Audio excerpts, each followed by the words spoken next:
Appreciation Luncheon. Thank you. Mr. Marr graduated from Stoughton High School in 1974. Then attended UMass Amherst before transferring to Bridgewater State. He started teaching in 1980 and taught for 34 years. During this time, he coached field hockey, ice hockey, baseball, and softball. He was inducted into the Stoughton High School Athletic Hall of Fame in 1998. We are pleased to welcome him this morning to speak to the class of 2018.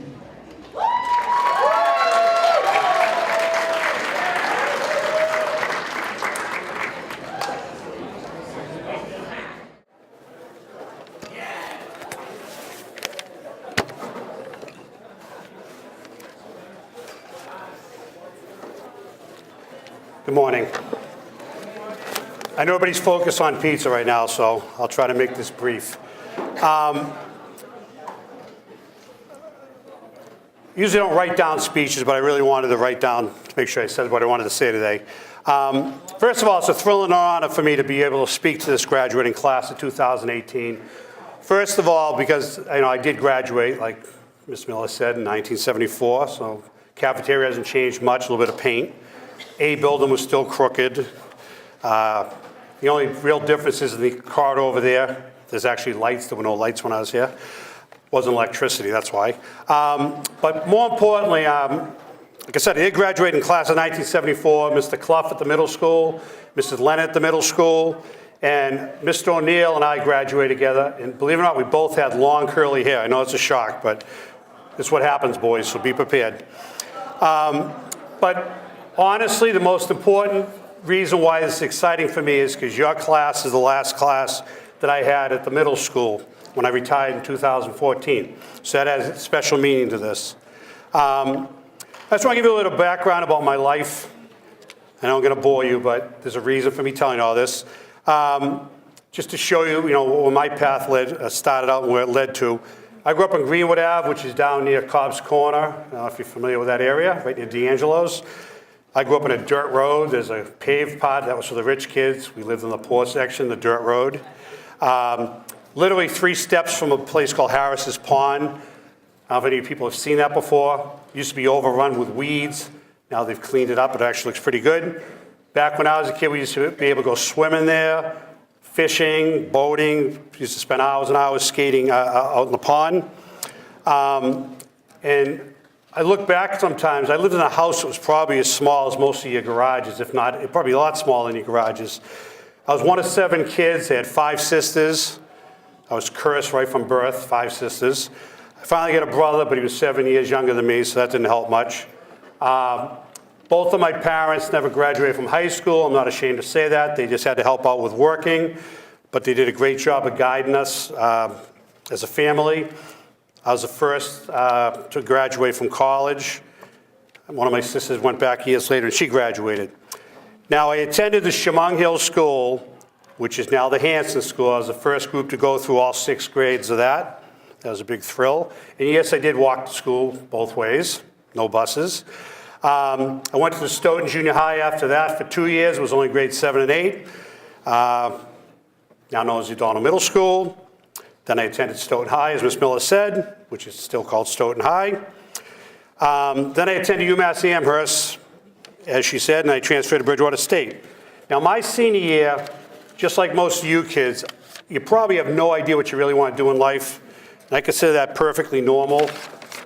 When I was a senior in high school, I was being recruited heavily to go play ice hockey in college, and I got accepted to all the schools except for one, Middlebury. Hate that school. Very difficult school to get in, at least that's what I tell people. And I never went to one school to visit. Now nowadays, I guess I am being sexist saying this, girls in particular, they start freaking out around sophomore year. They visit a million schools, and boys are like, yeah, maybe I'll apply in November, who knows. But didn't go to one school to visit. First time I saw UMass was when I went there for orientation. I went there for the wrong reasons. It was a great school. I loved it there, but I went there just because they gave me a hockey scholarship. Don't ever make a decision like that. You should go because you want to go to the school academically. Now, when I graduated high school, I had no idea what I wanted to do in the future, But I did like sociology. I didn't have Miss Cardoso. She wasn't born quite yet. But my sociology teacher had a huge impact on me, and I decided to major in that. Now, after working with kids, coaching Little League Baseball, youth hockey, working for the Stoughton Recreation Department, an epiphany came to me that I really should be working with kids. So my advisor at UMass said you should probably transfer to Bridgewater State because it was an outstanding teaching school, which it is, still is. So then I decided to transfer. Now, at Bridgewater State, I majored in elementary education, minored in social studies. I student taught at the North School, which is now the Dawes School. Everything I got here has changed the names just about, it seems. I actually ended up teaching student teaching kindergarten too, which was hilarious. They assigned student teaching assignments, and I was the last one picked, and I didn't have an assignment. And the last one picked, I had to do kindergarten. I don't know if you remember, kindergarten seats are about that high. I could barely fit in them. One of my ex-students was Miss Costitis down the middle school. I don't know if you know who she is. I actually had her in kindergarten. That's pretty crazy. Now, once I graduated from college, I had no idea what I was going to do next. Sure, I had a teaching degree, but like I said, I didn't have any idea what I was doing. The first job I applied for, I got rejected, not because I didn't have the qualifications, but they told me that they wanted to have a woman teacher, not a male teacher. Now, in the year 2018, obviously, I have a good lawsuit going on, but that actually happened in 1980, believe it or not. Wouldn't hire me because I was a man. Now, luckily, a position did open up at the junior high school, and I worked, it was a full-time position. It was called an intern, administrative academic intern, where I'd work with the 4 teachers on the team, and then eventually, that year, a social studies job opened up, and I got that job. Like Ms. Miller said, I did teach for 34 years, and I coached multiple sports at Stoughton High. Also at the middle school, I was peer leadership advisor. I also coached Powder Puff for a couple of years, which was painful. Been lucky enough to teach many teachers that are in this school, and if I miss anybody, I apologize. I had Miss Miller in class. I also coached her. I coached and had Miss Sasson in class. I had Miss Kelly, English teacher, and I also had Mrs. Bulger. I coached her. Okay, that's my basic background. Wake up. I know it's boring. Now for the part I'm going to be deep and philosophical. This is kind of difficult for me to do because most of you people know me. I joke around 99% of the time. But I actually do have some deep thoughts. Now, I told you about my upbringing because a lot of stuff goes on, and life in general just isn't a straight path. There's all kinds of twists and turns, no question about it. You're going to run into various roadblocks. You have highs and lows, lots of setbacks. Okay, but the way I look at it, and I try to always tell people this, life is a marathon, not a sprint. You're going to fall along the way, and what's important is you pick yourself up and just move on. Many of you kids here think you got it all figured out. You're going to such and such school, and before you know it, you might end up transferring for whatever the reason. I always tell kids, if you transfer, you transfer. It's not a bad decision. If you're not happy, you should transfer. But a lot of kids think they're a failure if they do that. There's a lot of kids out here who say, oh, I'm just going to Massasoit. No, that's a great decision. I mean, that's a really good decision. More kids should go to places like Massasoit. You know, get yourself going and then eventually decide what you might want to do. Now, here's where I get really deep. I quote a couple poems here. Now, this one I know everybody's heard of before, the Robert Frost poem about the road not taken.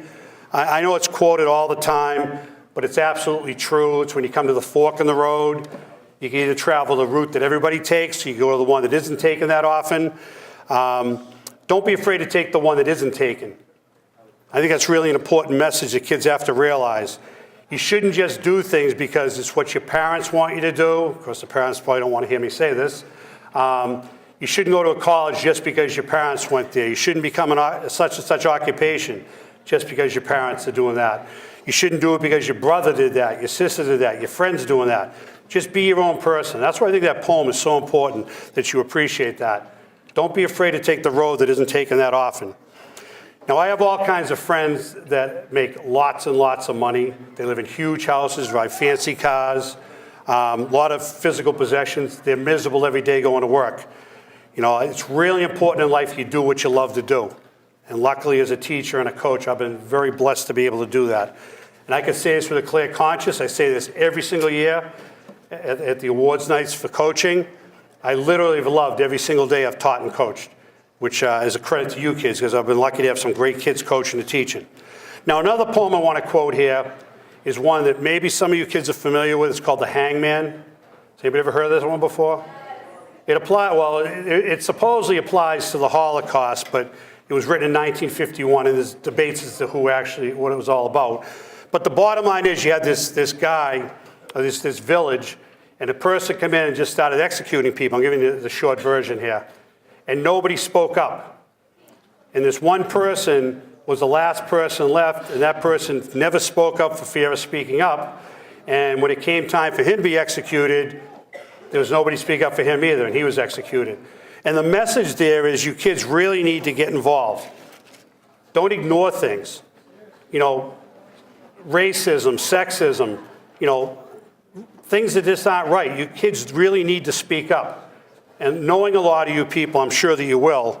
But Martin Luther King always said that injustice anywhere is an attack on justice everywhere. And it's absolutely so true. So please, get involved. Don't put up with stuff. And I tell you, a little side note here. Born and raised in the town of Stoughton, taught here all my life. Love this town. And one of the best things I love about this town is the way the kids do get along. We're a very diverse community. A lot of towns don't have that. I live in Easton because I didn't want my kids to get stuck having me as a teacher.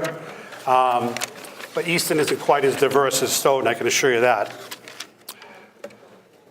Now, a simple saying that I use all the time, I know it's kind of corny, I say success comes in cans, not in can'ts. And I'm sure some of you kids that have coached have heard me say this before. But it's so true. You know, don't anybody tell you you can't do something. I mean, I've had kids, one kid I coached, I taught rather than class, you know, they said, you're never going to succeed, this and that. He ended up, he's a trumpeter, and I believe it's the Chicago Symphony Orchestra.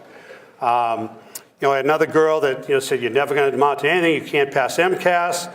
You know, she went to Manhattan School of Performing Arts, she's had a great career.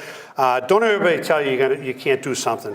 And don't be afraid of making mistakes. You're going to make mistakes, that's human. It's what you do as a result of the mistakes. Now, one last thing I want to say.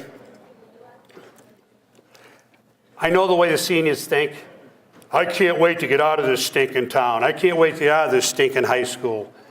That's been going on forever, and I understand that. You think it's always going to be better somewhere else, and maybe it will be better for most of you people. But I think a really important saying that kids need to remember is that saying about friendship. You know, you remember your friends, the young and the old. One is silver, one is gold.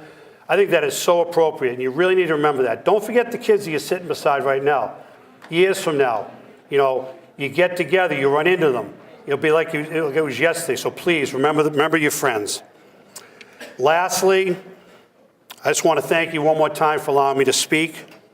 I know I probably bored you to death, but too bad. I really want you to enjoy your moment, your graduation. Granted, it's not out at the new high school, but Brockton High is a pretty neat place to have it. And for you people that are going to an all-night party, have a great time, and please be careful. Thank you.